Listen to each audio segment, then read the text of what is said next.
Fasten your seatbelts, hold on to your hats, and enjoy the ride. You're about to experience the might and tenacity of greatness personified. He's the voice without a filter and a step above the rest. He's my brother, my general. He's Stoney Greatness. I did it. Tell me you ain't like that. Oh, it was cute. Tell me you ain't like that. It was cute. You wasn't expecting that. It was cute. It was cute. It was cute. Oh, yes, yes, yes. And I am here, the man of the hour, the myth, the legend, the activist, the author, the educator, the innovator, the entertainer, the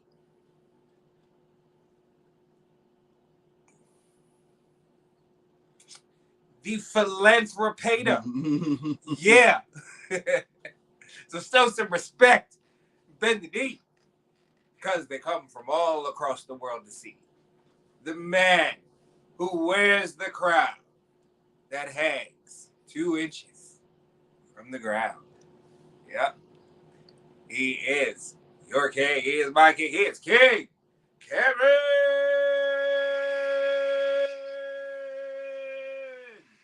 Oh, yeah. Take it. Oh, yeah. Take it away. Oh, yeah. A lot of things going on today, folks. Yeah, as you guys can see, we've implemented a few little bit of changes in the show. So, wow. Welcome to the GreatMines Show, Kyng Kevyn Stoney Greatness. Hey. Dope energy. Yeah. I'm excited for tonight's show. Big. Lot of BDE going on around here. Yep. So, 85% coming from one area, but whatever. Anyway, so we are not in a drag race week. No. So, and last time we were together, we did cover like the cast of All Stars. Yes. So we decided today we would have a different type of setup. We would just have conversations. Yes, there is some drag race in our conversation tonight. Don't think that we are not touching on drag race, because we absolutely are. Because there's some things that have come out that we know that you would like to hear us talk about, and we would like your opinions on. Right. So yeah, we're going to talk about some drag race tea, if you will. Yeah. So before we talk about anything, do us a favor, like, comment, subscribe, hit the notification bell if you're on YouTube, so that way every time we go live, you'll get a notification. You'll actually get a notification on our timer before we go live. And if you don't know, every now and again, I may go live on Instagram right before the show, so you guys can do our little pre-show on Instagram. Then meet us here on Sundays at 5. Now, Stoney, take it away. You take it away. Gladly. So, first topic up for today. All right, so we are going to start off. Well, I'm going to switch it because one kind of flows into the other. So I'm going to switch it a little bit. So over the past, I probably shouldn't blow the smoke into it. Right, not to the camera, Hey y'all, how y'all doing? Hey y'all catch contact? All right, great. So I want to say probably, what was it, a week ago or a couple weeks ago, maybe, a story came out from the old timers, the boomers, and we do love our boomers. Boomers are our grandparents, so, yeah. But, so 2 famous boomers was getting it on back in the day, and it came out. Let's get it on. Oh, yeah. And we're not talking about Marvin Gaye. No. We're talking about Smokey Robinson and Diana Ross. Now, I got things to say about this. Yeah. So it came out basically that Smokey Robinson, was, having talks and everything else like that and out there. And he let it slip that him and Diana Ross had an affair back when they were working on music. Did he let it slip, or was he bragging? Probably a little bit of both. No, it's Smokey. Because Diana Ross ain't somebody you just happen to let the news slip out of. Right. Now, my feeling about this is, y'all too old to be doing this. Okay, like, I know y'all slept with each other back in the day. Why are we exposing people at the ripe age of 80? Hey, why are we exposing people? Yeah, well, apparently, once you get up in once you hit past, I guess, 50 or 60. Once you get past 60, it's okay to kiss and tell, because who the heck cares? Like, who the heck cares? I guess at that point it's real street cred. Like Yeah. you can really brag about something like that. Yeah. I'm in my 60s and I hit that. So all you people out there that are embarrassed to have, you know what I mean, with this, just know my 60th birthday, I'm telling all. Telling all. Yeah, I think my next book is going to be a tell-all. Oh yeah. It's not, but still. That would be amazing. Comment down in the if you want to tell off from this. That guy. should be a documentary or something. Oh yeah, that would be great. So what do you think? Is it ever okay to kiss and tell? And then, you know, especially like once you get up in age, like I feel like that's the stuff you do before you realize that you're not supposed to do it. And so like teenage years, maybe early 20s, you're still trying to figure it out. That you kiss and tell when you don't understand, like that's not how the system works. The system doesn't work that way. It's like you have these moments behind closed doors for a reason. If there's not a camera in the room with the intent to share with the world, you don't kiss and tell unless both you and the person that you're with mutually decide that I want to let this person know, let alone the entire world. Right. Yeah, no, I definitely think that there's a place and a time, you know, in front of a microphone or a webcam or anything else like that. No, it's not a good time. Excuse me. Excuse me. If you're with your friends, you know. I was about to get in that. I was going to ask you, is it kissing and telling if you go to your, like, you know, your confidants, your people that you usually go to and you know, have these types of talks with? Because everybody needs a diary, somebody that they can go to and express themselves to. Every system needs a vent, you know. Every system needs a vent, yes. But is that considered kissing and telling? If you, I mean, it is, but it's up to the person that you're confiding in to keep it between the two, you know, because there's certain people that you can't tell. You know what I mean? There's certain people in our circle that we can't that can't hold water for nothing. You know what I mean? So, oh my goodness, it was going crazy. It is crazy. Yeah, if you guys haven't noticed, I'm about to sneeze. Today there is a fog machine. God bless you. Bless you. Bless you. Well, that was a good one. Yeah, there's a fog machine that's in here right now. So, you know, we're dealing with the fumes from this fog machine and all that good stuff. But yeah, so when you talk to your friends, do you trust that your friends won't go to your other friends that you didn't go to? Yeah, especially the ones that can't hold water, because we know who the ones that can't hold water. You don't tell them anything. Yeah, and they always find out at the end because they're surprised. You know. Wait, that's usually me. That's usually me too. That's usually me. And I can keep it secret. That's the crazy thing. I'm just oblivious to a lot of stuff. So I think that's my thing. I become oblivious to things. So it's like, and then that and the fact that I'll forget in like 5 minutes. So it's like, yeah, you can trust me with your secrets because I won't remember them in a minute. Unfortunately, sorry, but that makes me a perfect confidant. Yeah, your secrets are safe with me. Yeah, no, and me too, because I don't really talk to anybody. Like, you know, like honestly, the only person I would tell would be the Better Have a Greatness. Like that's the only person. I really when he did it, he left his hand up this way. Like the only person he would tell. I don't think he's about to say me, but no. But I wish I understand that. Better Have a Greatness. I mean, there's some things I would tell you. You know, people told me not to tell you. You know, specifically. Wait, people told you not to tell me stuff? People told you not to tell me stuff? Yeah, in the past. Yeah, really? Yeah. There's secrets that I have from you that you don't know about. I don't know how I feel about that. Well, so here's the problem. Hey! You see this? You see this feeling right now that you get? You see this feeling that you get? This is payback. From what? Huh? From what? Let's see, kid. Let's see, who else was up there that I never got an invite to, and there was a whole bunch of partying and stuff like that, and good things going on that I could have very much contributed to the atmosphere. What are you talking about? Huh? What? Back on Hollywood Street? Yeah, all those, you know, after parties going on in the room that I never got an invite to, you know? Yeah. Well, there weren't a bunch of all those. It was only like one or two. One or two. Should have been invited to all of them, but whatever. One or two. But okay. So here's my thing about what you just said and what I see just that feeling? That's how I felt. That's what I felt. That's how I felt. So this is my thing. So payback. I understand, Payback. and To me, it feels like that makes you more trustworthy. That you, for whatever reason, have held secrets from me. But it means like the people that you. But there are also secrets that you've asked me not to share with people that I haven't shared with people. So that's what I'm saying. It's a two-way street. You know what I mean? Yeah. That's what I'm saying. So and besides, you know that your last relationship, your last major relationship, you know what I mean? Like, you know, I had an individual friendship with you and your ex, and then I also had a friendship with the both of you. You know what I mean? And all three of those friendships are on different times, and I respected the boundaries between those three friendships because of the uniqueness that we had in all of our relationships. Yeah. Like, I just figured that was the best approach. You know what I mean? And it to me, it was successful. You know what I mean? So, you know. But the point to what I was going to say about like the fact that you've held secrets from me, I'm the type of person that if you're going to keep a secret, just keep the secret. Don't let me know that there's a secret that you're keeping from me.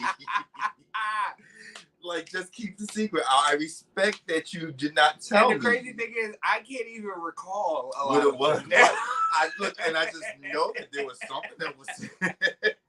I mean, for all you know, you're probably just about the things that don't even remember. Yeah, like, and I do that too. Like this is black, but I swear it's a blonde core in there sometimes. Like, and it shows. When I say I'll be oblivious, I'll just be in conversation and I'll be talking about whatever the secret was so casually, just the whole setup and everything, and then everybody looking like, shut the fuck up. Yeah, that's me. Yeah, no, I'm the same. It's all right. So, it's over. So. Yeah, so what do you think in the comments? Is it appropriate to kiss and tell? Is it appropriate to, you know, like hold secrets from friends and everything? Like, you know, so yeah, because we touched on a lot. That brought a lot of things. Yeah, because because some old people was, you know. Yeah, kissing and telling. Yeah. And couldn't keep it and what do y'all think that sex tape would have been like back in those days? Oh, well, see, and my reaction would have been, ew, because I'm thinking about them now. Now, yeah. But when they were doing it back 50 years ago, like that, I mean, they were very hot. Both of them were very hot. I tell you what, man. Extremely. They better not come up with time travel, because I'm going back in time to do me some people. Like... that part. I would. You had fun with that one. Not the one that I want. Who was hot way back in the day? Betty White. Betty White was a hot white woman back in the day. Yeah. Carrie Fisher's mom, Debbie Reynolds. Debbie Reynolds was gorgeous. Yes. I'm trying to think if it was anybody. Singing in the rain. Yeah, I would have been pounding her in the rain. Oh, God. Yeah. I'm trying to think if there's anybody that I would look up to or looked at when I was young and stuff. Oh, I wish I could. Like back then, I wish I was old enough to like experience that. I can't think of anybody. Like, freaking Al Green like them album Lenny covers Williams. with his shirt off. Lenny Williams. Okay. Lenny Williams. Yeah, back in the day. Patti LaBelle back in the day. Well, see, Patty's debatable because you know people used to call her ugly, and I can see why they would say that. She had body. Yeah. And that's the thing. All right, so you know, at any point Megan in his life, Stallion before Megan Thee Stallion. Now, let me tell you, at any point in his life, Tina Turner. Listen, Prince. At any point of his life. Yeah. Any point of his life, he could get it. Yeah. But anyway, that's not what the show was supposed to be about. I don't get. Oh, I know. Just saying, we talking about Smokey Robinson and Diana Ross back in the day. You know, Smokey was pretty. Yeah, he was. Smokey pretty. A pretty man back in the day. Boy, I tell you what, I hope people look back on me. You know what I mean? Like, oh my God. Look, Smokey is still a very gorgeous. We just lost Harry Belafonte. I know. Beautiful black, black, you know, black and Latino man. Yeah. Like, Yeah. What else we got going on? So, Moving I gotta along. go back to my thing. Yeah. So moving along, the real friends of WeHo star. Who? Yeah. We who? WeHo. We who? We hoes. Because all of them is probably hoes. No. Todrick is. At me, boo. Stupid. So, so stupid. Yeah, so real friends of WeHo star, if they have them. Wow, you're going hard.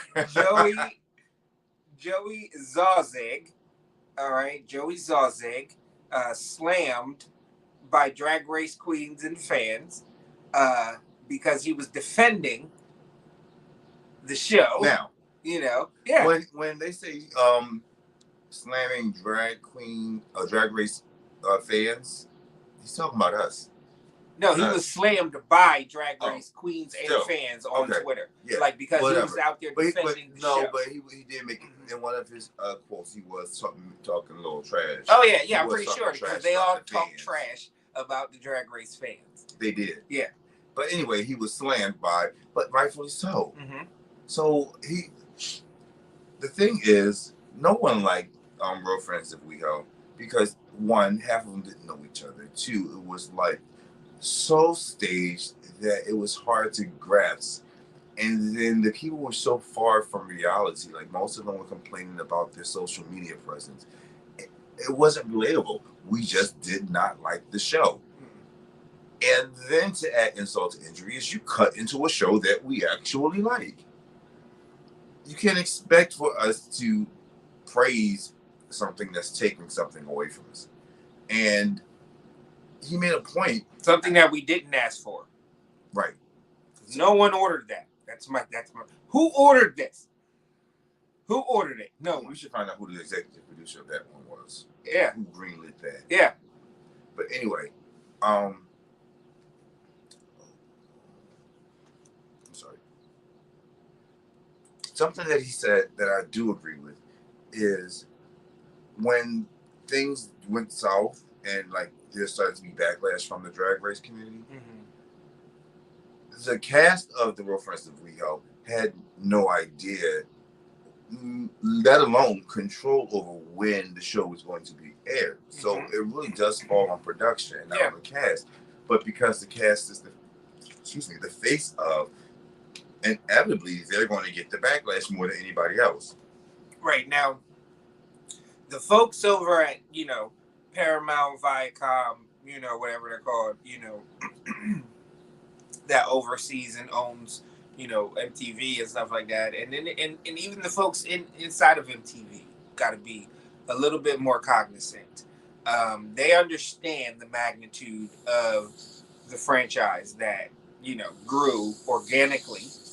Yes. And the thing about it is, you can't prune a bush when it's not ready to be pruned. You have to let it grow.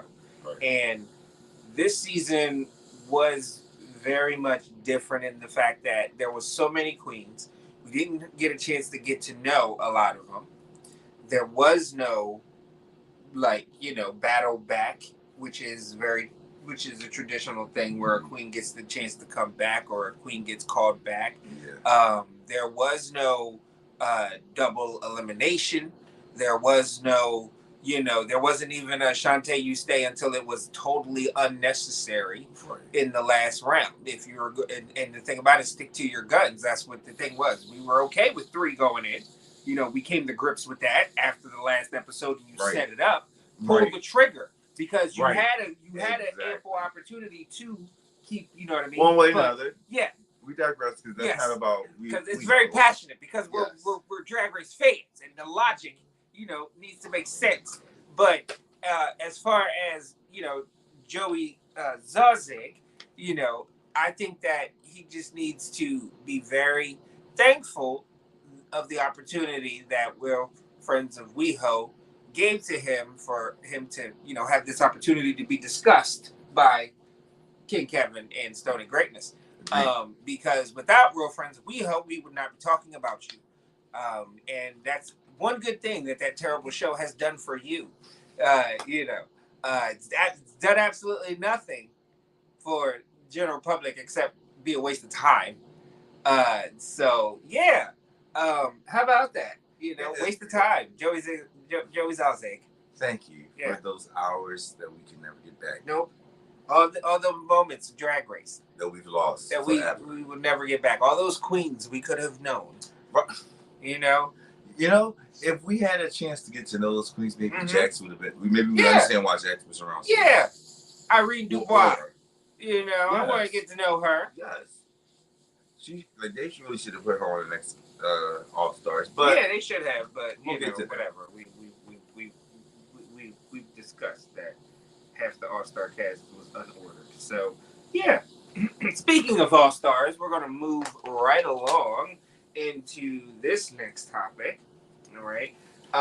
Speaking of All Stars, it has recently come out. All right. And hold on, let me go to my feed here because I want to pull up exactly who said this, where it's being reported, and everything so that y'all can go and see. So it looks like it's called GT.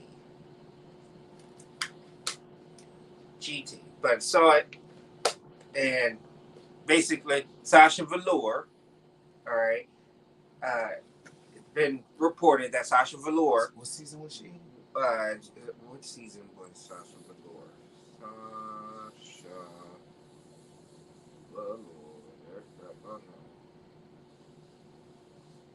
Hold on, folks. We're doing some live research.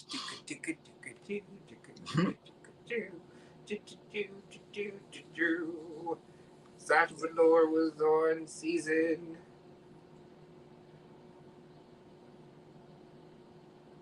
9. Wow. All right. So Sasha Velour, season 9 winner. Right. It's been reported that she has gone on record and said that she wants to be on the next All Stars All Winner season, and she specifically called out the reigning, defending, undisputed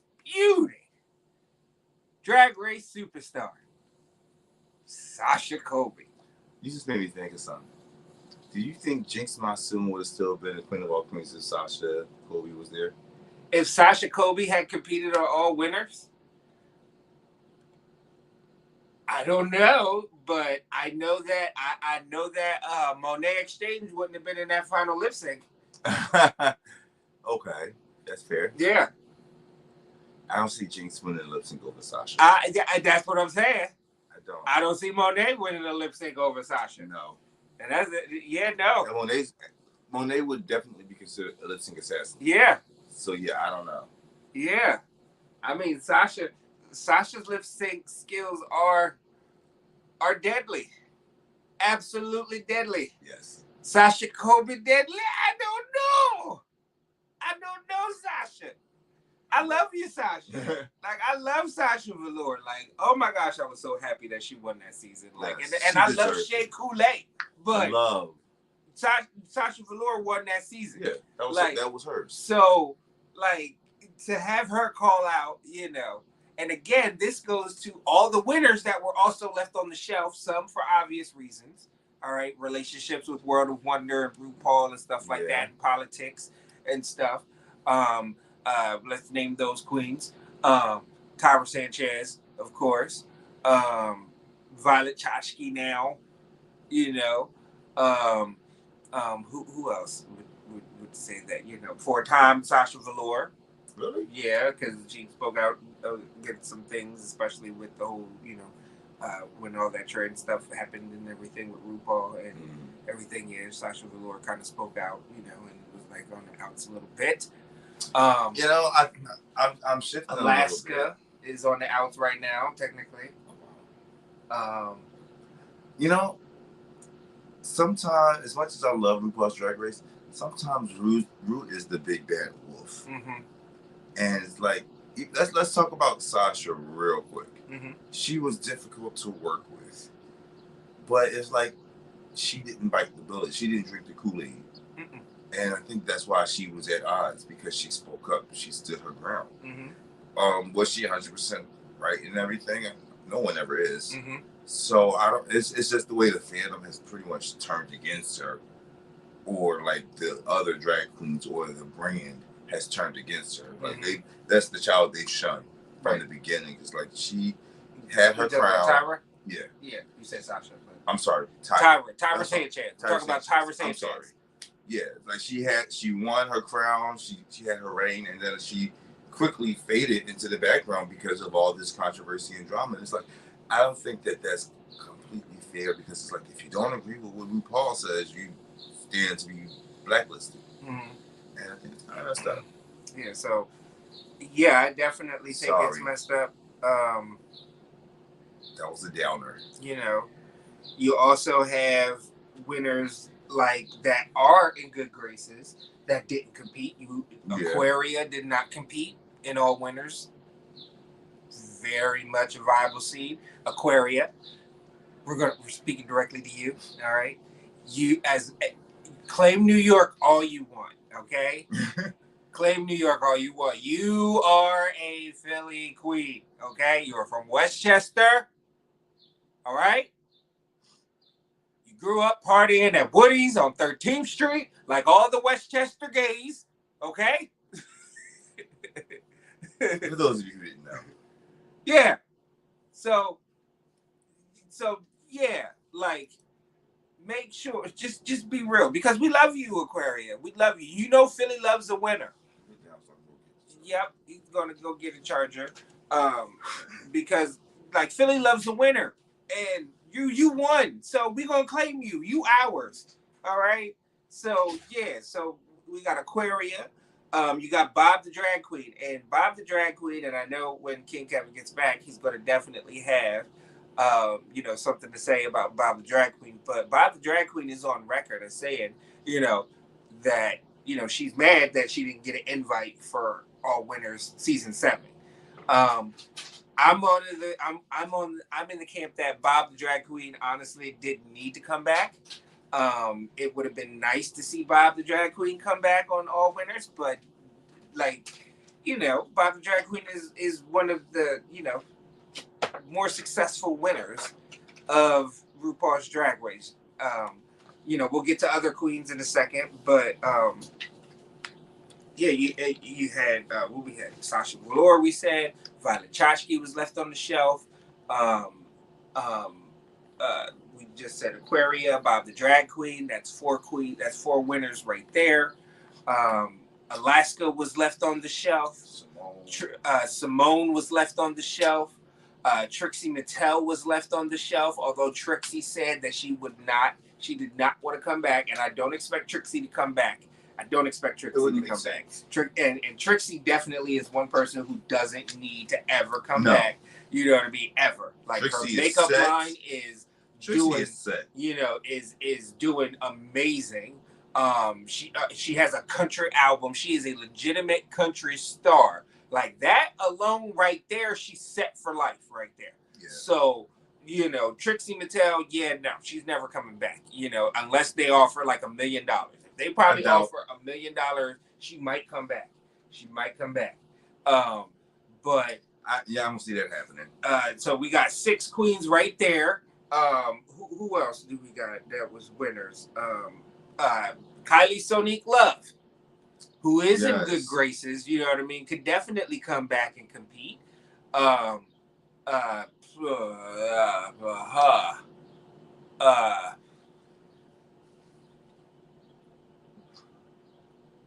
sorry. My goodness. I was thinking. You got so many seasons. I know. It's I like just 15 seasons. I just looked up Trixie's net worth. So when I do my Google search, it brings up, people also ask, which drag queen is the richest? And in big bold letters says Mama Ru. It's worth $60 million. Trixie Mattel, though, is worth $10 million. Therefore, you can't. I don't think you can just offer Trixie $1 million. Right. Yeah. Well, because it has to really be worth her time. And she already has several streams of income. It's like, let me jump on this next check, but it depends on how much. And I don't know, because are you going to crown her? Like, you would have to be sure that you want to crown a person to be paying them $1 million for $200,000 prize. It doesn't make sense. True. Doesn't make sense. So look, these are the 15. Well, the 14 winners, but we know who the 15th one is. So and now these are the ones that. Like, so we know the ones who came back for All Stars, All Winners. We know Jada was there, Evie was there, Raja was there, Jinx was there. That was it. So BB's been on All Stars. She came back, competed, but I think that she definitely deserves and should get an invite to the next All Winners, All Winners season. Tyra Sanchez, I doubt that that's happening. I do. If they ever reconcile, I would love to see it. I would love to see it, but doubt it. Sharon Needles, that's a no. I don't think that that's happening. You know, I don't even think Sharon Needles does drag anymore. I was about to say. Yeah, no. So Violet Chachki, that's a maybe if they, you know, and everything. Bob the Drag Queen, she definitely said that she wants parts of the next one. Sasha Velour said that if Sasha Colby shows up, she wants to be there. Aquaria was left on the shelf. She should have been there. Simone, you got Willow Pill, who just passed on the crown. Yep. You know, and then we got the All-Star winners.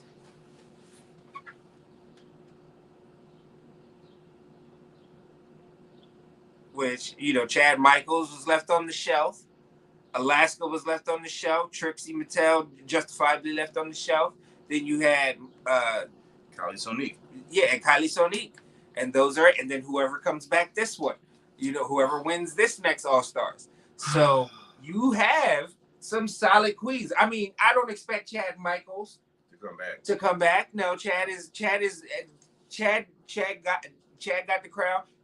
And you notice how we skipped over one of the winners who was obviously not, you know, of the regular Drag Race, who was obviously not on All Winners. You know, we went through pretty much everybody else, but we skipped over Bianca Del Rio because there's no way. We know for a fact Bianca's not competing ever again. No. The only way Bianca's coming back to Drag Race, like I said, is if she's hosting again Pit Stop, which I thought she did great, and if they make her the permanent host of Pit Stop, that's fucking amazing. It would do well. Or if she takes over for RuPaul, because honestly, who else can? Besides Jinx, who else can take over of all the winners? Who else would be able to fill RuPaul's shoes as the host of Drag Race? Honestly, the only person that I would have given it to, I no longer feel the same way, not taking anything from them, but would have been maybe Bob. But no, it's only Bianca Del Rio. Or Jinx, and that's it. So, but I would say that not even Jinx feels it as well as Bianca does. No, because she doesn't. Bianca has a personality and a charisma about her that honestly, in some ways, shines brighter than RuPaul. Yeah. Jinx shines bright, but not enough to reach everybody. Like, everyone can enjoy her, but she's not everybody's girl. Yeah, no, exactly. Yeah, no, and I love, I love what you said. Yes. So those are all the people that, you know, I really think. What do you think? You put your cast makeup down in the bottom, you know, of all the people that we need for the next All Stars, All Winners. So you got Kylie Sonique Love, you got Alaska Thunder, you know, So even the people. So I don't even want to add the people that we know aren't going to come back because they're not going to come back. Not the ones who we know for a fact aren't coming back, but those who have beefs that aren't likely to come back. Like Tyra. Add Tyra. Okay. Yeah, you can add Tyra to that. Yeah, Tyra. Even though we know that is not happening. I mean, because it's a hypothetical death match right now. So. Yeah. So, I mean, you can add Sharon Needles in that case. I said, you can bring Sharon Needles back. Back. So we got, you know, BB Zahara Benet. We got Tyra Sanchez, Sharon Needles, Violet Chachki, Bob the Drag Queen, Sasha Velour, Aquaria, Simone, Willow Pill, and now Sasha Colby. Now, all of those, you know what I mean? Like, all of those. Like, that right there is a show that I'm tuning in every fucking day. Yeah. You can put that on every day and I'm watching it. I think I've said this before, but I definitely would love to see a season of nothing but girls who got sent home first. Yeah, I think that's this season. Right, that's what it feels like. Yeah, right? It feels like it's this season. This All-Star season is redemption. Yes, it feels like a redemption season. Yeah, it is. It is. It definitely is. Oh. So let us know what you think. Like, are you excited? Like, how do you feel about Sasha Velour calling out Sasha Colby, Battle of the Sashas? Like, oh my gosh. And then I think that season right there, oh my gosh, that Snatch game would be lit. Yes. Like, that Snatch game would be lit because they got, like, high, and especially because Jinx isn't there. Like, but I don't know because, who even, Bob is definitely going to do a Snatch game. Kylie, Sonique, yeah, especially if it's Dolly Parton. If she pull out Dolly Parton again, So here's my thing. It's only been so many times I want to see Dolly Parton again. I love Dolly. I can't get enough. You do Dolly, I will love you to death. I will give you Dolly. You know what? I'd rather see some more. Give me some more Cher. Cher? Yes. See, that's the thing. Chad Michaels kind of. Someone else that can really pull her off. That's why no one did Judge Judy ever again, because it's like, or ever before. Yeah, there was only one Judge Judy on here. Yeah, it needed to be that way. And you can't, and no one's ever going to do Judge Judy ever again. You know who I would love someone to do? Fucking Betty White. That would be great. That would be amazing. I want to see that. I'm not going to see it in this season, but it all stars, all women. I definitely want to see a Betty White. Simone did pretty well on her season with Snatch Game with her Harriet Tubman. Yes, she was funny. She was funny. So, I think that, we definitely want to see that. Rue, listen to us. Hire us. Yes. We can create content for you, lady. Make you more money. We ain't going to want some of that money, though. Okay? We know you the boss. You make $1. When we make $0.75, that's the deal. I think I might be okay with that one. Yeah. All right. So what we got? Oh yeah. So let us know in the comments what y'all think. Yeah, we're moving on. Moving on in the show. Where are we at now? All right. So we're gonna get into a more robust and serious topic. As you guys know, we definitely do we're people of color. We're in that community. We've always been in that community. And then we found ourselves in the LGBTQ community, but ever so often we like to just keep it general. It doesn't have to be LGBTQ, just in general, because in all actuality, it all runs together because we're in the eyes of America right now, we're minorities, a minority community either way. And there's a lot of overlapping issues here. In particular, dating, how to date, who to date, and where we're bringing this from is because you had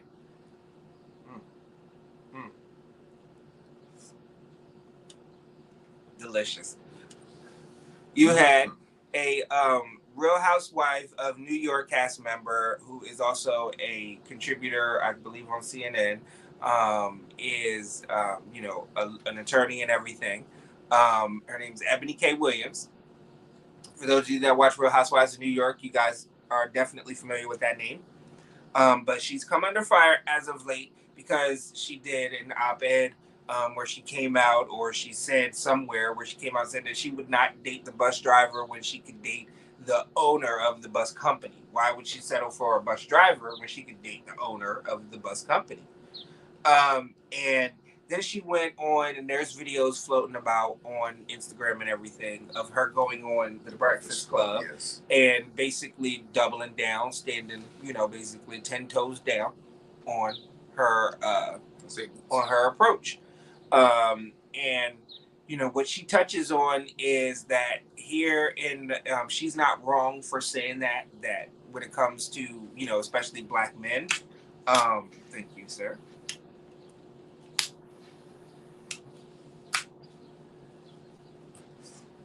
When it comes to Black men, we have this culture of mediocrity.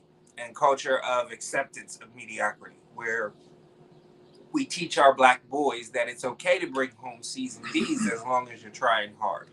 And then we look to these same black men to be able to go to college, or earn their way into college, which they can't, and be these people. We expect them to be these people when we've cultivated a culture of that it's okay to be mediocre. C's and D's are okay because you're trying hard. Now,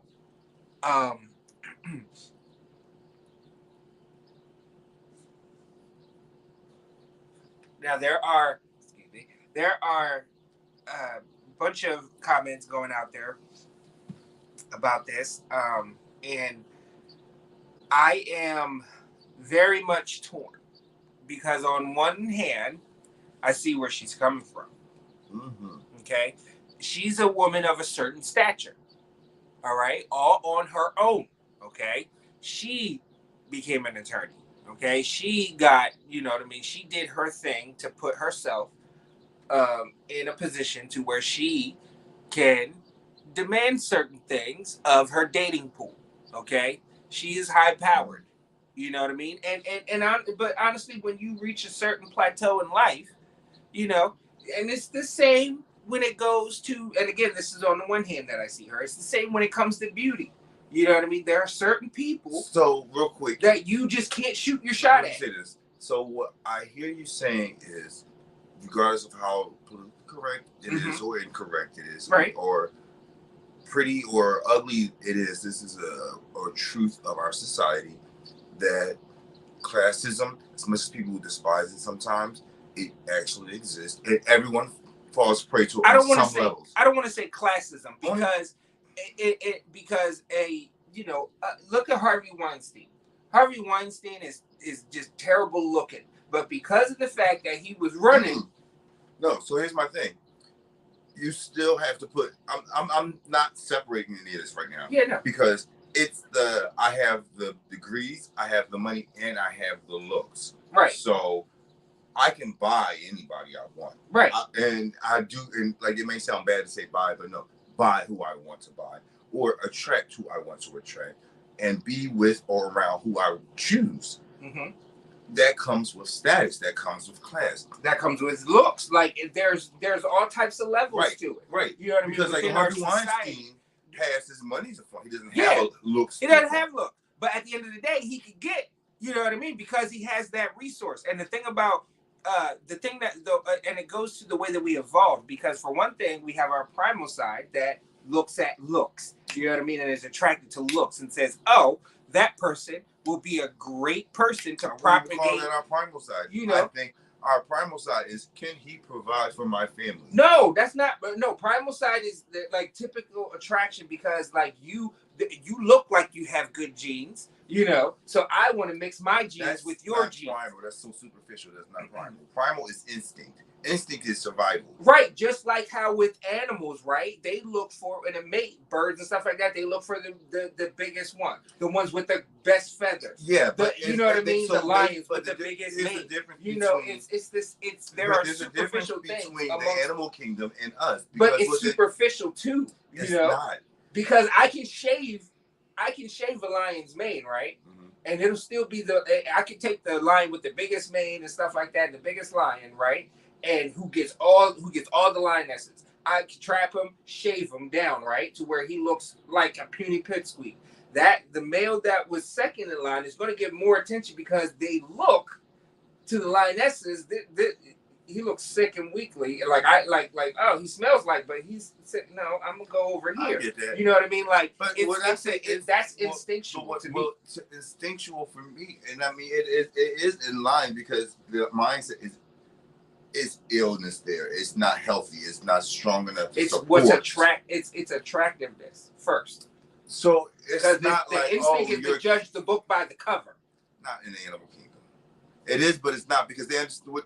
Because what the difference for the animal kingdom is, a good fur or like coat of fur means that you're healthy. It don't just mean that you take care, like you're just a pretty person. Which means that your genes are preferable because the offspring. Right. You know what I So mean? let's talk about what she said about I'd rather date the bus driver, right? Which boss is more versus, right. Right. That's this guy that's driving the bus could look good as shit. Yeah.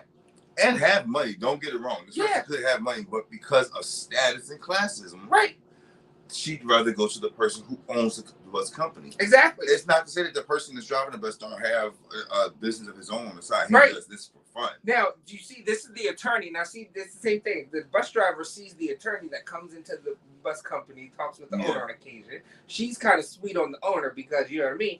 The bus driver sees, because he looks good, she looks good. Oh, like we could make beautiful babies together, right? But the little frumpy little, secretary that looked like, Quinita Brunson, you know what I mean, or Sherry Shepherd, that's sweet on the bus driver, but she's working behind the desk at the bus company, gets no play, right? Do you see the circle of life where I'm going with what I'm saying? The circle of life. That is so definitely the you circle can't of life. and like I said, on one hand, she has a point.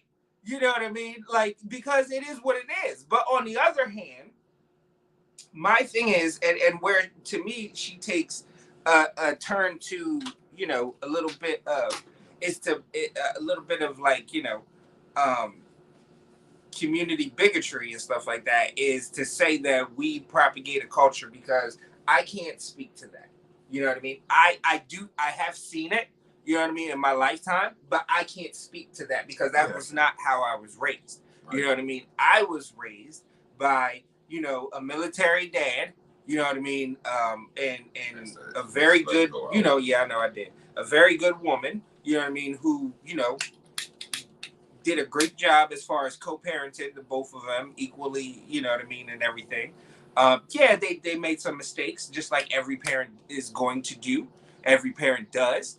But for the most part, they instilled in me a self-confidence and a self-belief in my individual exceptionalism. And I think that is where she kind of gotten off on a tangent that kind of is borderline, racist bigotry, to where you're kind of sounding like Uncle Tom, instead of saying, hey, instead of cultivating a culture of mediocrity, it's not a culture of mediocrity.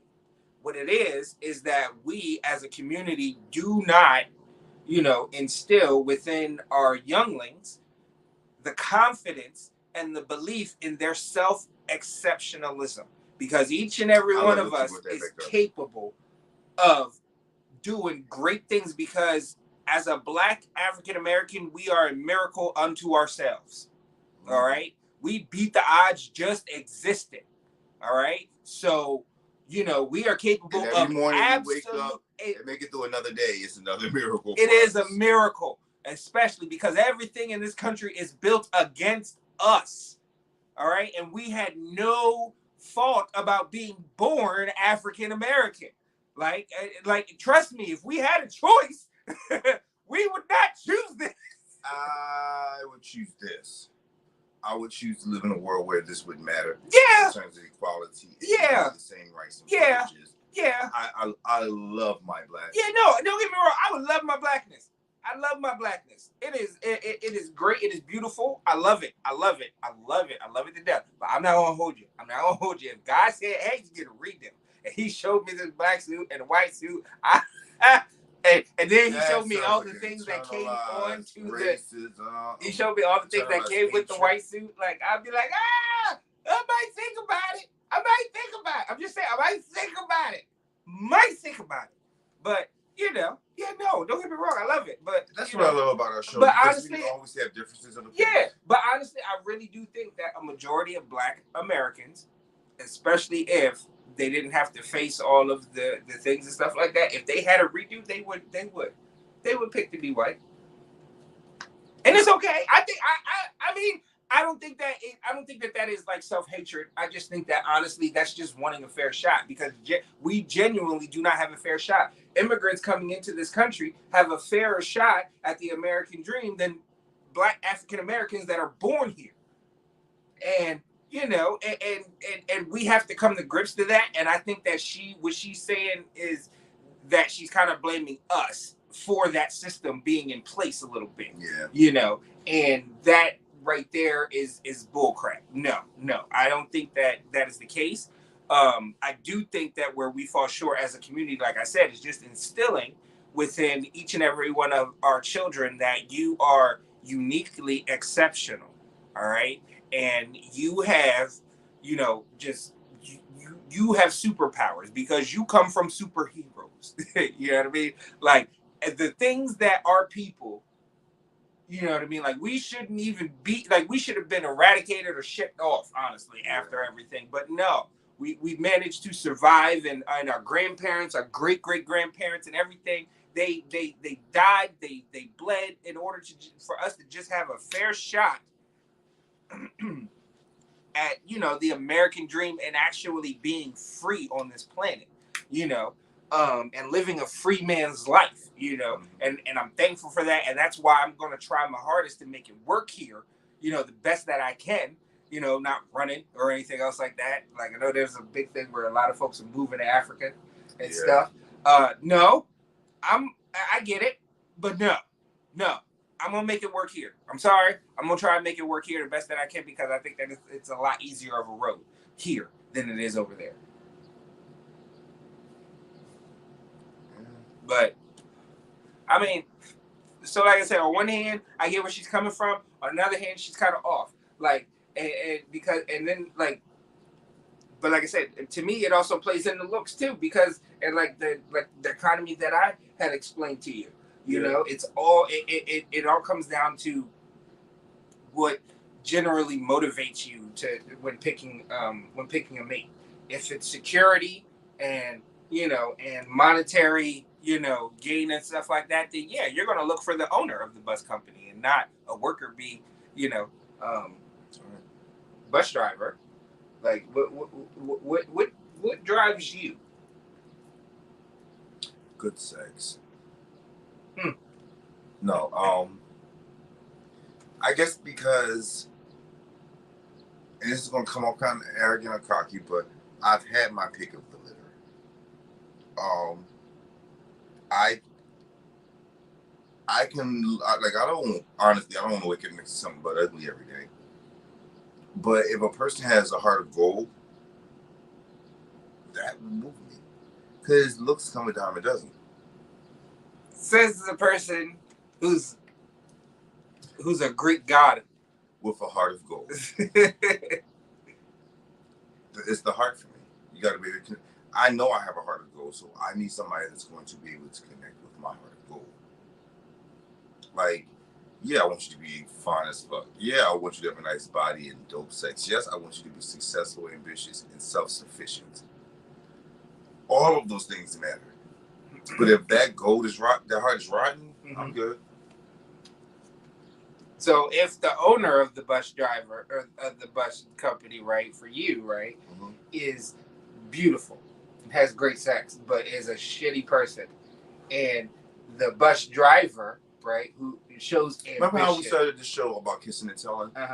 I've come across maybe not people who are like well known, but people who are well off and offered me so much. But then when it comes down to who they were as a person, I could never do it.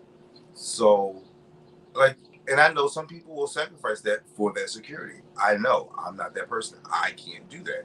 So, if that person is a shitty person, they're gonna be a shitty person without me. I as much as I am, I am the exact same way. I totally agree, and that's why we vibe and everything else like that. Like it is the heart, you know what I mean, that really does, you know what I mean, attract me to people and stuff like that. Like especially if I, like don't get me wrong, I do love a beautiful person. Like I love a beautiful person. Well, who doesn't? And a beautiful person will always catch my eye. But once Tell I me know, this guy's name. So we were Stoney and I are talking about different characters, and we were looking for a specific character type, and you showed me this guy. Who was that guy? From the originals, Marcel. I forgot what his name is. Oh my God, Jonathan. This man is freaking gorgeous. Like, can I just pin him up on my wall so I can look at him? Take the TV away and just sit him on the wall. Give him a little pedestal on my wall. Yes, please. Yes, please. Yeah, this man is gorgeous. He is. He is. Marcel Gerard from the originals. Charles Michael Davis is his real name. Like, yes. Yes. Man. He is. He is beautiful. Beautiful. And successful. His smile is like melting. It will melt you to see him smile. Let me find out he's a rotten person though. Like the inside makes the outside so much worse. And like after a while, you become accustomed to the looks, and the looks fade away. Right. Yeah, but you still sitting there with this toxic ass person who don't like themselves. I'm good on that one. But please let him be a sweetheart, because I want to meet him and just pin him on my wall. That one's mine. You claim a lot of other guys. That one's mine. I showed you him, and I thank you. Sometimes you meet your soulmates through your friends. Oh my gosh. Oh my gosh. PJ definitely gonna fight you for that one. He can fight. Y'all got how many people on reserve? We need to have a long. No, we have a lot, but that's what we do. No. This one I'm reserving for whatever. You get everything. You can share. You can share. You get everything. I get everything. You get everything. You sound like a little Brady brother. I am the Brady brother. I am. I'm the one that didn't get the ginormous penis. I'm like, why? It's too funny. When I got up, I should have reckoned something. Yeah, I know, right? I got a question for the people. What is your question, King? How do you feel? What do you think about that picture behind us? Yeah, it looks kind of dope to me. I love it. I like it. And you know, another piece of artwork that the King is responsible for is this beautiful, beautiful book. Yes. This beautiful, beautiful book, A Life of Lust, Memoirs of the Porn Star. Oh yes, this guy right here, the king of porn. But that's not all in this book. No. In this book, you will learn what motivates this man. You will learn the trauma that this man has lived through. Everything from being broke to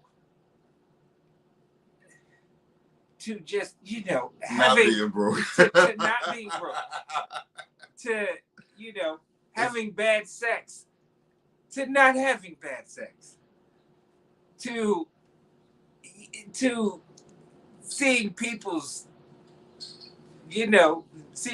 rear end get light on fire by hand sanitizer, to, getting shot. Like, this man has been through it all, and it is all in this book. I know you're intrigued just off of that. You're intrigued, so go buy the book. Right down there. Where my hand is, not where his hand is. You see where my finger is pointing? It is pointing in the general direction. This hand is a mess. We are here with it, okay? We are here with it. It is there. It is all there, too. Like, covering at least 7/8 of that. I feel like Evie Oddly at the roast. You should. So objectified. Oh my gosh, that would be a lightsaber battle of the century. I know that you love me. Just I love you. Because that's probably what it would sound like too. Just like, yeah. Because good gravy, it is literally like right down. Anyway, I'm like, listen. But and it's all in the book. You can find out about how he lived with, his appendage just dragging on the floor, like, and having to deal with it falling into the toilet and flushing it sometimes and having to pull it out. That part's real. Yeah. That part is real. That's facts. Buy the book. You can find out about all that. So thank you guys so much for another great episode. Make sure you guys are liking, commenting, sharing. Make sure you subscribe to the channel, hit the notification bells. Follow us on all our socials. and buy the book. Anything you want to tell the people, Stonies? Buy some art too. Thank you for coming. God bless you, and good night.